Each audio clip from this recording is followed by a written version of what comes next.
हाँ जी, नमस्कार आप सभी को। मैं आपका अपना विजय भारत आप सभी का स्वागत करता हूं। आज हम ऐसे विषय पर चर्चा करने वाले हैं जिसे सुनकर आपके रोंगटे खड़े हो जाएंगे। बात है ये जम्मू कश्मीर की, जहां हाल ही में आतंकी हमला हुआ है कल। सारी चर्चा हम करेंगे, कौन सा वो एरिया है, किस प्रकार से वो महत्वपूर्ण है, कौन से संगठन ने ये काम किया है, सारी चर्चा करेंगे। और भारत सरकार का इस पर क्या कहना है, क्या इन्होंने स्टेप लिया है। हालांकि कुछ डिसीजन लिए हैं उन्होंने, उनकी भी चर्चा करने वाले हैं। ये तरह तरह की आपने फोटोज देखी होंगी सोशल मीडिया के माध्यम से, जो कि बिल्कुल दिल दहला देने वाली हैं। यहाँ पर देख पा रहे होंगे, ये कुछ बच्चों को लेकर जा रहे हैं और साथ में ये भी देख सकते हैं किस प्रकार से महिला लेटी पड़ी है। और ये महिला और ये जो पुरुष हैं, ये एक दंपति जोड़ा ये घूमने के लिए गए थे वहां पर। और आपको पता है, ये देखो मेरे पास एक वीडियो भी है, इसमें ये महिला आपको रोती हुई दिखाई दे रही है। हालांकि इस वीडियो को चला नहीं सकते, अन्यथा यूट्यूब बैन भी कर सकता है इस वीडियो को इस वजह से। हालांकि इस वीडियो में ये 49 सेकंड की वीडियो है। पूरे जितने भी वहां पर लोग मारे गए हैं आतंकियों के द्वारा, वो इस वीडियो में बताए गए हैं, बिल्कुल क्लियर दिखाई दे रहे हैं। कुछ ऐसे हैं जिनके कपड़े फटे हुए हैं। ठीक है, सारी चर्चा हम करने वाले हैं। अब इनको क्या पता था कि इनका वहां पर आखिरी दिन होगा। अब जैसे बात करते हैं, इनको तो गोली मार दी गई। इन्होंने जब कहा कि मुझे भी गोली मार दीजिए, इनको छोड़ दिया। इनको कहा कि जाओ मोदी को बता देना, हमने इसीलिए आपको छोड़ा है। तो यहाँ पर किस प्रकार के क्वेश्चन उठ सकते हैं। यानी जब हम सत्ता की बात करते हैं तो भारतीय प्रधानमंत्री हैं वर्तमान में नरेंद्र मोदी, तो उनको एक तरह से इन्होंने टारगेट किया है आतंकियों ने। तो क्या भारतीय सरकार जो वर्तमान में है, इनसे उनको खतरा है? क्या इसलिए उन्होंने स्पेशली प्रधानमंत्री को कहा, या फिर हम कह सकते हैं भारत सरकार को कहा? ठीक है, तो ये फोटो भी आपने देखी होगी जो मैंने अभी आपको वीडियो बताई है। ठीक है ना, इसमें ये महिला भी आपको रोती हुई दिखाई दे रही है साथ में। ठीक है, जब इनसे पूछा गया तो इन्होंने क्या कहा कि क्या आपके पति मुस्लिम हैं, तो इस वजह से कहते ही इनको गोली से मार दिया। और ये जो आपको यहाँ पर दिखाई दे रहे हैं, ये हरियाणा से बिलोंग करते हैं। नाम है इनका विनय नरवाल। लेफ्टिनेंट जनरल के रूप में काम कर रहे थे मूल रूप से। ये हरियाणा करनाल के रहने वाले थे। तो अब इस प्रकार से यहाँ पूछ पूछ कर उनसे पूछा गया कि आप कौन से धर्म से बिलोंग करते हैं, नाम पूछा, धर्म पूछा, और फिर इनको गोली मार दी।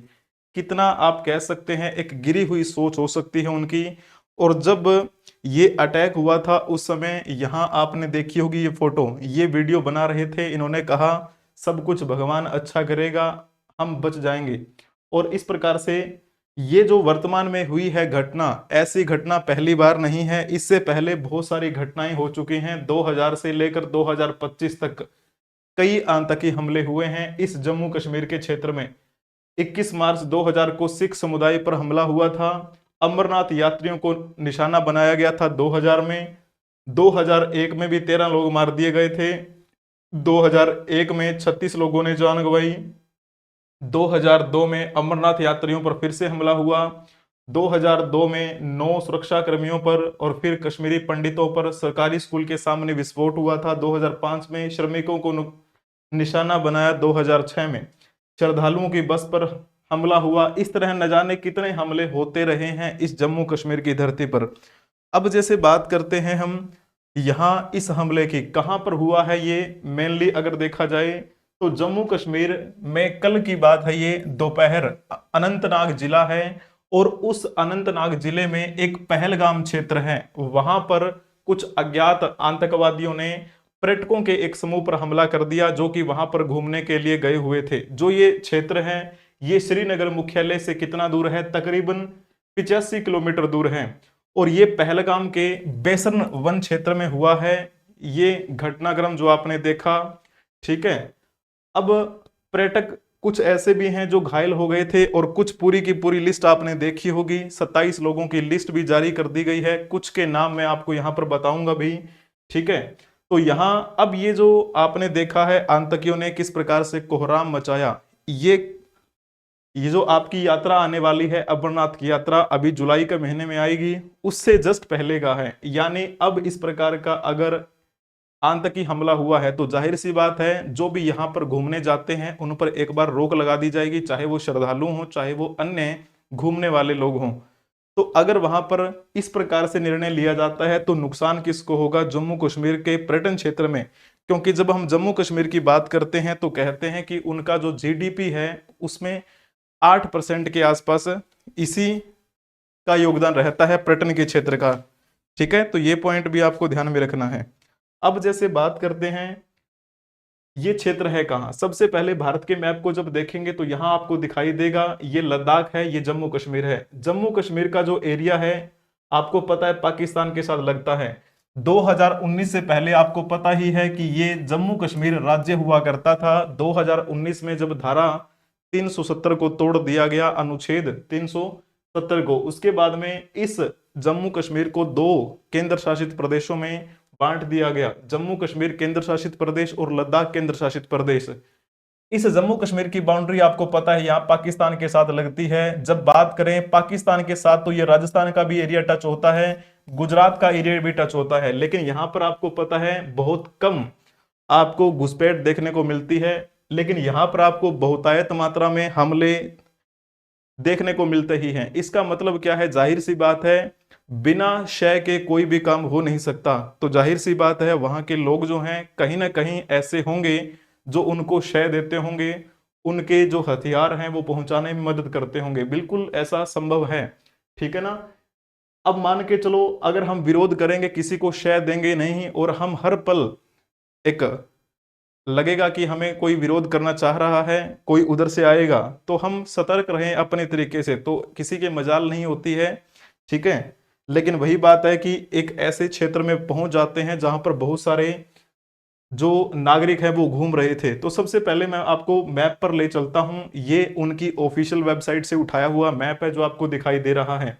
ये लद्दाख क्षेत्र है जिसमें 2 जिले हैं। जब इस जम्मू कश्मीर को देखेंगे तो यहाँ 22 जिले आपको दिखाई देते हैं जब आप इसको काउंटिंग करके देखेंगे, क्योंकि फिर आपको पता है ये जो एरिया है ये पीओके का क्षेत्र है, क्योंकि यहाँ पर आपको पता है पाकिस्तान ऑक्यूपाइड कश्मीर है। अब जब बात करते हैं हम इनके ऑफिशियल वेबसाइट पर, इन्होंने यहाँ पर इस प्रकार का मैप बनाया हुआ है और इन्होंने लिखा है कि यहाँ पर कितने डिस्ट्रिक्ट हैं, 20 डिस्ट्रिक्ट हैं और 207 तहसीलें हैं, 20 जिले और 207 तहसील। इनमें से अगर देखा जाए तो कौन सा है वो जिला जहां पर ये हमला हुआ है, तो आप कह देंगे ये जो आपको एरिया दिखाई दे रहा है ये मैंने टिक किया है, यही है वो अनंतनाग जिला जहां पर ये आतंकियों ने हमला किया। जब बात करते हैं इस अनंतनाग की, अनंतनाग है ना, अनंतनाग का एरिया कितना है? 35,074 स्क्वायर किलोमीटर में फैला हुआ है और यहाँ पढ़े लिखे लोग भी अच्छे खासे हैं, 64.32 के आसपास में। कितनी तहसीलें हैं? 12 तहसीलें हैं टोटल। जब हम बात करते हैं इस अनंतनाग में, जो मैंने आपको डिस्ट्रिक्ट बताया, इस डिस्ट्रिक्ट में कितने गांव हैं? तो 395 गांव हैं इसमें अनंतनाग डिस्ट्रिक्ट में। और इसमें तहसील कितनी है? 12 तहसील। 12 तहसीलों में एक तहसील है जिसके बारे में हम चर्चा कर रहे हैं, जिसका नाम है पहलगाम तहसील, जहां पर ये हुआ है हमला। ठीक है, तो वैसे अगर देखा जाए ये आप एरिया देख पा रहे होंगे, अनंतनाग का एरिया है। अनंतनाग जैसे मैंने कहा एक डिस्ट्रिक्ट आपको दिखाई देगा। इस डिस्ट्रिक्ट में कितनी तहसीलें हैं? 12 तहसीलें। 12 में से एक नाम किसका है? तो आप कहेंगे पहलगाम। और पहलगाम में कितने गांव आपको दिखाई देंगे? तो वहां पर 42 गांवों का एक तहसील बनी हुई है। और ये एरिया के अनुसार देख पा रहे हैं, ये द हिंदू ने ये लिखी थी, द हिंदू। ठीक है, Pahalgam terror attack on April 2022, ठीक है, सॉरी 2025 अप्रैल 22। तो यहाँ 22 अप्रैल कल की बात है, ये यहाँ पर हमला किया उन्होंने। श्रीनगर से अगर देखा जाए तो ये डिस्टेंस आप देख पा रहे होंगे। इस एरिया की डिटेल वैसे मैंने आपको बता ही दी है, कहां पर किस प्रकार से आपको दिखाई दे रही है बातें। इसमें आपको पता है एक मुस्लिम व्यक्ति भी मारा गया जिसके बारे में चर्चा हो रही थी। कुछ वहां पर जो लोग थे उन्होंने ये भी बताया कि एक फैमिली जो थी बेंगलुरु की मुस्लिम फैमिली, वो भी मारी गई। ठीक है, तो सोशल मीडिया पोस्ट में अगर देखा जाए तो जम्मू कश्मीर के उपराज्यपाल हैं मनोज सिन्हा, उन्होंने कहा कि सेना और जम्मू कश्मीर की पुलिस जो हैं वो इलाके में पहुंच गई हैं और तलाशी अभियान भी शुरू कर दिया था।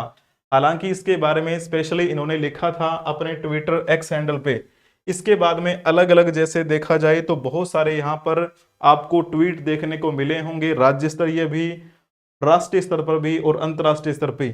तो ये आप देख पा रहे हैं, सर्च ऑपरेशन चलाया जा रहा है। आपातकालीन सहायता डेस्क भी स्थापित किया गया पर्यटकों के लिए, और हेल्पलाइन नंबर भी जारी किए गए थे। ये नंबर आप यहां पर देख पा रहे होंगे जहां, ठीक है।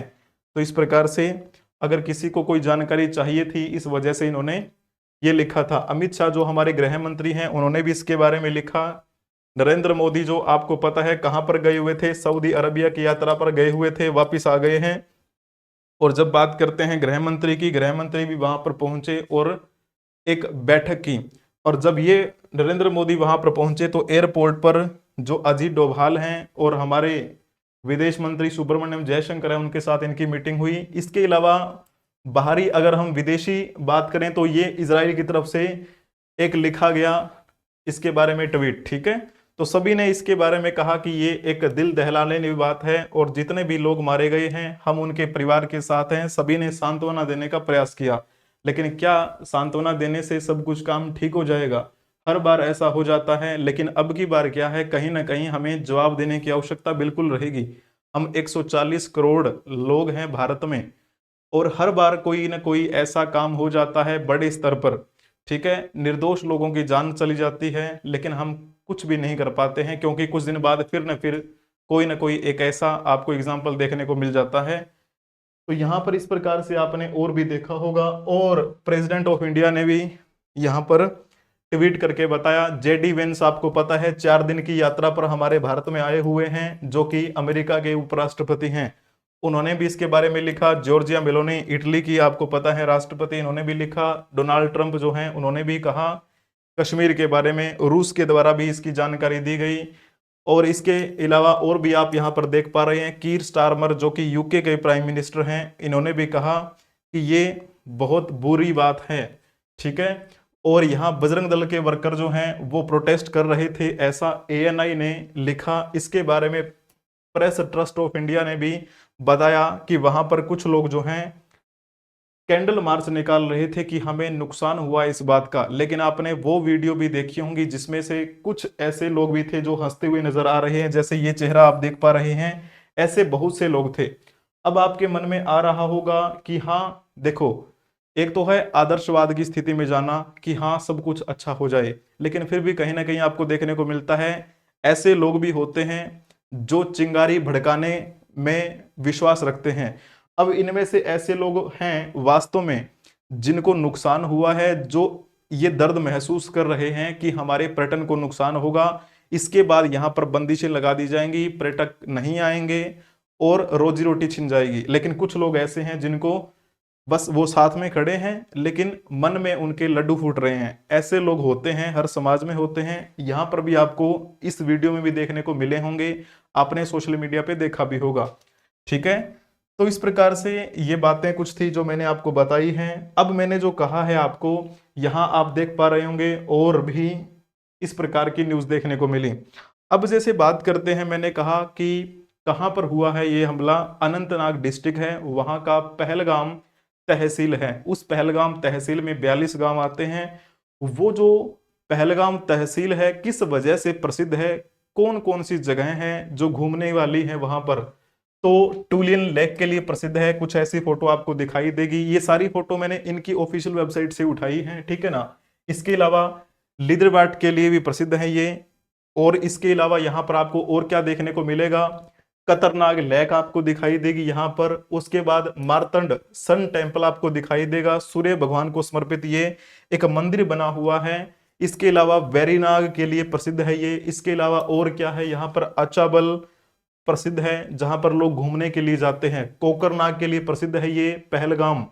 पहलगाम ये आप कह सकते हैं पहलगाम का हृदय आपको दिखाई दे रहा है। और इसके अलावा जियारत हजरत जैन उद्दीन वली, यहां पर आप देख पा रहे होंगे। जियारत बाबा हैदर रैशी शरीन की आपको यहां पर एक बिल्डिंग दिखाई दे रही होगी। तो ये सारी की सारी चीजें जो हैं वो वहां की घूमने वाली हैं, जो 4 चांद लगा देती हैं पहलगाम में। लेकिन अब जो लोग वहां पर घूमने गए थे, अब थोड़ी देर पहले अगर हमें ऐसा लगता है कि हम उनके साथ घूम रहे थे, हंस गा रहे थे, सब कुछ अच्छा चल रहा था, लेकिन थोड़ी देर बाद ऐसा लगे कि किसी ने उनको शूट कर दिया है और अब वो बोल भी नहीं रहा है ना, किसी का उसमें भाई छिन गया, किसी का बेटा, किसी के पापा, है ना, किसी के अंकल। तो इस प्रकार से पता नहीं इनको क्या ही मिल जाता है और कौन सा इनको ज्ञान दिया जाता है। और वैसे भी आपको पता है इनके आका एक ही हो सकता है और वो पाकिस्तान भूखमंगा, ठीक है, खाने पीने को कुछ है नहीं, बस वही बात है कि इसी प्रकार की एक्टिविटी करनी, ठीक है। Pahalgam terror attack, 3 Kerala high court जजेस जो हैं वो भी थोड़े थोड़े बाल बाल बच गए थे, वो भी वहां पर घूमने के लिए गए हुए थे। हालांकि इसके बारे में आप देख पा रहे होंगे, ये है पहलगाम, किस प्रकार से कितनी भव्य आपको दिखाई देगी। ये एरिया ही उन्होंने क्यों चुना होगा, क्योंकि आपको पता है यहाँ पर जब चढ़ाई करते हैं तो बहुत मशक्कत करनी पड़ती है, या तो पैदल चलना पड़ता है या फिर वो घुड़सवारी के माध्यम से जाना होता है या खच्चर के माध्यम से। और जब यहाँ इस प्रकार की एक्टिविटी में इमरजेंसी अगर हमें पहुंचना हो तो इमरजेंसी पहुंचने के लिए बहुत देर लग जाती है, और साथ में आपको ऐसे जंगल दिखाई देते हैं ताकि वहां पर छिपने के लिए जगह मिल जाए, तो इस जगह को उन्होंने चुना। इस जगह पर पहले कभी ऐसी वारदात देखने को नहीं मिली थी, ठीक है। अब जैसे लोकेशन के बारे में मैंने आपको बता ही दिया, ठीक है, वहां पर जो चश्मदीद थे उन्होंने अपनी अपनी बातें बताई है। उन्होंने कहा कि हमसे ये पूछा गया कि क्या तुम मुसलमान नहीं हो, तो उन्होंने कहा मुसलमान नहीं है, तो उन्होंने गोली मार दी, ठीक है। ये वीडियो जो मैंने आपको अभी थोड़ी देर पहले थोड़ा हिंट सा दिखाया था, इसमें आप देख पा रहे होंगे। हालांकि ये वीडियो बैन हो सकती है, बिल्कुल क्लियर दिखाई दे रहा है कि किस प्रकार कपड़े हैं नहीं बदन पे, ठीक है, केवल निकर में यहाँ पर वो पड़े हुए हैं बिल्कुल। तो एक अजीब सी वो होती है, मतलब ऐसी चीजें जब देखते हैं तो इनको बुरी से बुरी मतलब सजा मिलनी चाहिए। अगर कोई पकड़ा जाता है तो उसकी रख रखाव बिल्कुल भी नहीं होना चाहिए, सीधा लटका दो बस। यहां जब बात करते हैं इसकी जिम्मेदारी किसने ली है, तो इसका नाम किसका आएगा, द रेजिस्टेंस फ्रंट का नाम आता है। हालांकि कहते हैं कि द लश्कर ए तैयबा जो है ना, उसी का एक एक बदला हुआ स्वरूप है। हालांकि इसके जो नाम के पीछे भी आप कहानी देख पा रहे होंगे, इन्होंने नाम भी ऐसा रखा है कि ऐसा लगे कि ये प्रतिरोध कर रहे हैं, ठीक है। ये एक नाम में भी छुपाने की कोशिश हो रही है। ये सारे के सारे जो संगठन आपको दिखाई दे रहे हैं ये बैन किए गए हैं भारत में, ठीक है। और वैसे भी अगर देखा जाए इसके बारे में, तो इसके बारे में थोड़ी जानकारी हासिल कर लेते हैं। जनवरी 2023 की बात है जब इस टीआरएफ को क्या किया गया था, बैन किया गया था, unlawful activities prevention act UPA के तहत, ठीक है। अब इसके पीछे कारण क्या रहा था, जून 2018 में एक कश्मीरी पत्रकार की मृत्यु हुई थी, एक हत्या की गई थी उनकी, सुजात बुखारी उनका नाम था। उस हत्या की साजिश में टीआरपी का संलिप्त होना पाया गया था। इसी वजह से इस पर क्या किया गया था, प्रतिबंध लगा दिया गया था। अब कुछ ऐसे आपको बातें देखने को मिली होंगी कि एक निर्णय लिया गया है भारत सरकार के द्वारा भी। यहां पर देखा जाए तो जम्मू कश्मीर सरकार ने क्या किया है, पहलगाम आतंकी हमले में जो मारे गए लोग हैं उनके परिजनों को 10-10 लाख रुपए देने की, अनुग्रह राशि देने की घोषणा की है, ठीक है। अब जैसे भारत सरकार की बात करें तो भारत सरकार ने ऐसे कौन से निर्णय लिए हैं, तो वो भी मैं आपको थोड़ा सा बताऊंगा, ठीक है। उससे पहले आप ये देख सकते हैं, भारतीय नौसेना प्रमुख एडमिरल दिनेश के त्रिपाठी ने कल पहलगाम आतंकी हमले में शहीद हुए लेफ्टिनेंट विनय नरवाल को अंतिम श्रद्धांजलि दी।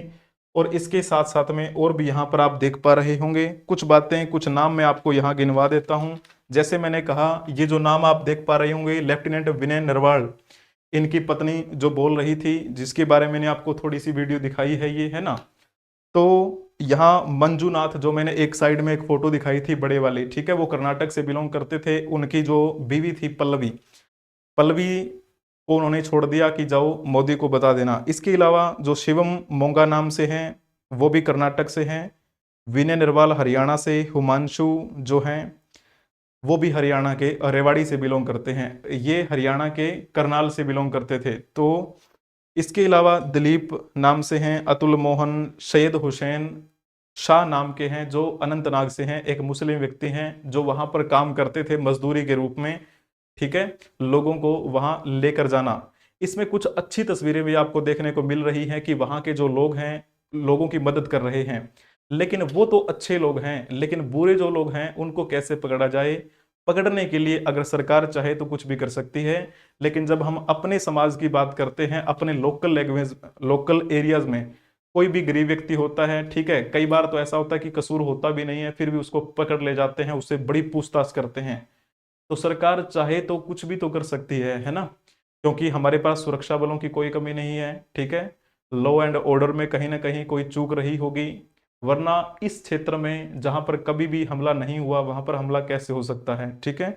इसके अलावा दिनेश मनेरिया नाम है, मनीष रंजन जो कि एक आईबी ऑफिसर रहे हैं, जिनका मूल जो क्षेत्र था वो था अपना बिहार, और उनकी हैदराबाद ड्यूटी आई हुई थी। इस प्रकार कई ऐसे नाम आपको देखने को मिलेंगे। और पहलगांव से अगर देखा जाए तो 6 किलोमीटर दूर आपको दिखाई देता है ये बेसरन क्षेत्र जहां पर ये हुआ है।